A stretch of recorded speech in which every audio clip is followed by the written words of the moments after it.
बगड़ियावाल Vidya Niketan online class में आपका स्वागत। हम पढ़ रहे कक्षा 9 की क्षितिज का अध्याय 1 प्रेमचंद की दो बेलों की कथा। पूर्व की ऑनलाइन क्लास में हमने जो अब तक पढ़ा उसको एक बार पुनरावृत्ति कर लेते हैं छोटे से रूप में। प्रेमचंद की दो बेलों की कथा में जो कहानी बताई गई है उस कहानी में गौरी के पास दो बैल थे, हीरा और मोती नाम के। वो बैल को बहुत स्नेह करता था। बैल बहुत ही सुंदर, सुडौल, ताकतवर और काम वाले थे। वह उनको अच्छी तरह रखता था। एक बार उन दोनों बैलों को उनके ससुराल उनका साला गया लेकर गया, लेकिन वहाँ से भागकर वापस आ गए। उसके बाद दोबारा उनका साला उनको लेकर चला गया, लेकिन वहाँ भी वो ज़्यादा दिन तक नहीं रह सके और एक लड़की के सहयोग से वो लोग वहाँ से आज़ाद होकर निकल गए। लेकिन उन्होंने रास्ता भटक गए। भटकते भटकते वो एक मटर के खेत में घुस गए और वहाँ पर उन्होंने खूब मटर खाई और वहीं से उनका मुकाबला एक सांड से हुआ। जिस सांड से उसको हराने के बाद उस जो खेत के मालिक थे वो आ गए और उन्होंने उनको पकड़ लिया। इसके आगे अब आज हम पढ़ेंगे। आगे हम पढ़ रहे हैं आज। उसके आगे पकड़ने के बाद उन लोगों को कांजी हाउस में बंद कर दिया। मैंने आपको जैसे बताया कि कांजी हाउस वो जगह है जहाँ आवारा पशु है, उन पशुओं को वहाँ पर कैद कर लिया जाता है। जब उनका मालिक वहाँ आता है तो उनको हर्जाना लेकर उनको वापिस छोड़ दिया जाता है। उसके आगे हम पढ़ रहे हैं। दोनों मित्रों को जीवन में पहली बार ऐसा सबक पड़ा कि सारा दिन बीत गया और खाने को एक दिन का भी न मिला।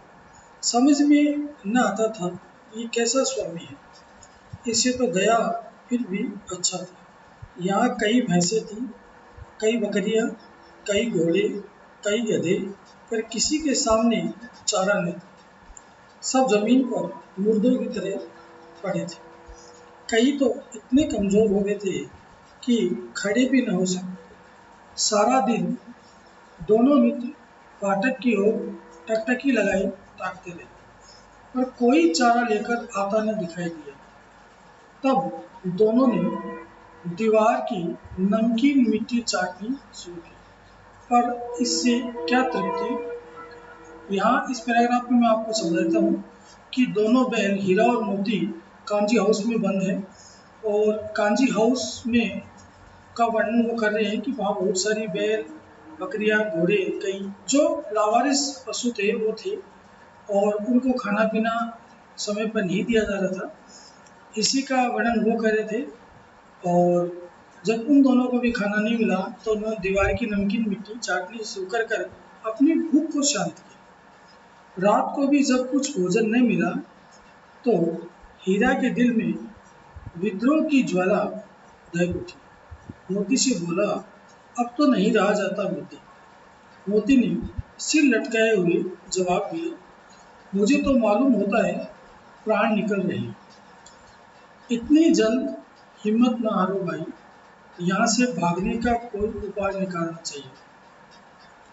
दोनों हीरा और मोती दोनों वहाँ से कांजी हाउस से भागने का उपाय सोच रहे हैं। इतनी जल्दी हिम्मत ना हारो भाई, यहाँ से भागने का कोई उपाय निकालना चाहिए। आओ दीवार तोड़ डालें। मुझसे तो अब कुछ नहीं होगा। बस इसी बूते पर अकड़ते थे, सारी अकड़ निकल गई। बाड़े की दीवार कच्ची थी। हीरा मजबूत तो था ही, अपने नुकीले सींग दीवार में गड़ा दिए और जोर मारा तो मिट्टी का एक चिप्पड़ निकला। चिप्पड़ का मतलब थोड़ी सी मिट्टी वहाँ से निकल आई। फिर तो उसका साहस बढ़ा। उसने दौड़ दौड़ कर दीवार पर चोटी की और हर चोट में थोड़ी थोड़ी मिट्टी गिराने लगा। उसी समय कांजी हाउस का चौकीदार लालटेन लेकर जानवरों की हाजिरी लेने आने लगा। हीरा का उजड़पन देखकर उसने उसे कई डंडे रसीद किए और मोटी सी रस्सी से बांध दिया। यानी हीरा का उग्र स्वभाव देखकर चौकीदार को उस पर शक हो गया और उसने देख भी लिया और उसे डंडे से उसकी पिटाई शुरू की। मोती ने पड़े पड़े कहा, आखिर मार खाई, क्या मिला? अपने बूते भर जोर तो मार दिए। ऐसा जोर मारना किस काम का कि और बंधन में पड़ गए। जोर तो मारता ही जाऊंगा, चाहे कितनी ही बंधन पड़ते जाए। जान से हाथ धोना पड़ेगा, कुछ परवाह नहीं, यो भी तो मरना ही है। सोचो, दीवार खुद जाती है तो कितनी जानें बच जाती। इतने भाई यहाँ बंद है, किसी को देह में जान नहीं है, तो 2-4 दिन और यही हाल रहा तो सब मर जाएंगे। हीरा ने ये कहा कि कैसे न कैसे यहाँ से निकलना है। मैं कोशिश करूँगा चाहे जान चले जाए, लेकिन और जो जानवर है वो यहाँ से कम आज़ाद हो जाएंगे। हाँ, ये बात तो है। अच्छा तो ला, फिर मैं भी जोर लगाता हूँ। मोती ने भी दीवार में उसी जगह सींग मारा। थोड़ी सी मिट्टी गिरी और फिर हिम्मत बढ़ी। फिर तो वह दीवार में सींग लगाकर इस तरह जोर करने लगा मानो किसी प्रतिद्वंदी से लड़ रहा है। आखिर कोई 2 घंटे की जोर आजमाइश के बाद दीवार ऊपर से लगभग 1 हाथ गिर गई। उसने दूनी शक्ति से दूसरा धक्का मारा तो आधी दीवार गिर पड़ी।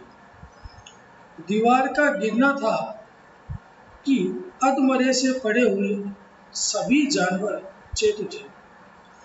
तीनों घोड़ियां सरपट भाग निकली, फिर बकरियां निकली, उसके बाद भैंसे भी खिसक गए, पर गधे अभी तक जो के त्यों खड़े थे।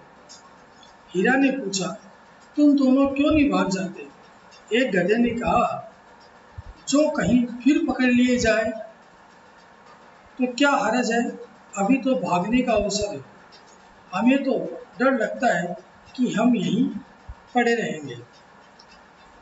आधी रात से ऊपर जा चुकी थी।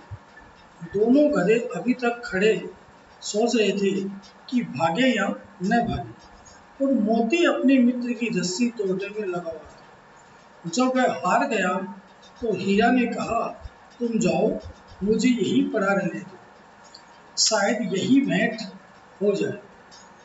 मोती ने आंखों में आंसू लाकर कहा, तुम मुझे इतना स्वार्थी समझते हो हीरा।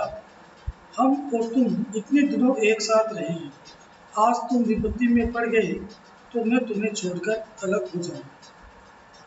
हीरा ने कहा, बहुत मार पड़ेगी, लोग समझ जाएंगे ये तुम्हारी शरारत है। मोती गर्व से बोला, जिस अपराध के लिए तुम्हारे गले में बंधन पड़ा उसके लिए अगर मुझ पर मार पड़े क्या चिंता। इतना तो हो ही गया कि 9-10 प्राणियों की जान बच गई, तो ये सब तो आशीर्वाद देंगे। ये कहते हुए मोती ने दोनों गधों को सींगों से मार मार कर बाड़े के बाहर निकाला, तब अपने बंधु के पास आकर सो रहा। भोर होते ही मुंशी और चौकीदार तथा अन्य कर्मचारियों में कैसी खलबली मची, इसके लिखने की जरूरत नहीं। बस इतना ही काफ़ी है कि मोती की खूब मरम्मत यानी खूब पिटाई हुई और उसे भी मोटी रस्सी से बांध दिया। प्रिय विद्यार्थियों, आज हमने इस अध्याय के इन 2-3 पेज में यह पढ़ा कि कांजी हाउस में बंद हो जाने के बाद हीरा और मोती दोनों वहां से निकलने के प्रयास करते हैं। उस प्रयास में वो कांजी हाउस की दीवार को गिरा देते हैं।